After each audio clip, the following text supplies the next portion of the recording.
امیر خیل وایي ولسمشر غني وطنپال سړی دی، په خاین او فراري ګڼلو یې سخت خفه کیږم.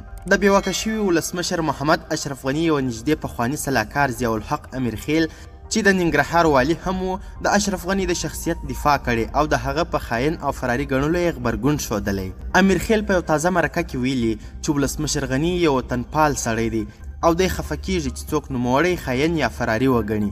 ضیاءالحق امیر خیل چې اوس هم کابل کې دی او د طالبانو د واکمنۍ د ملاتړ ترڅنګ پر هغوی وخت په وخت اصلاحي نیوکې هم کوي، زیاته کړې ولسمشر غني ته اوس هم د یوه مشر په توګه درناوی لرم.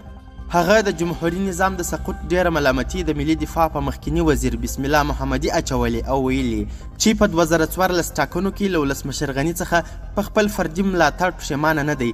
د ولسمشر غني په مشرۍ د جمهوري نظام یو شمېر لوړپوړو چارواکو او ان د هغه د دفتر وروستي رئیس عبدالمتین بیک پر نوموړي توندې نیوکې کړي او هغه یې د نظام د سقوط اصلي دلیل بللی.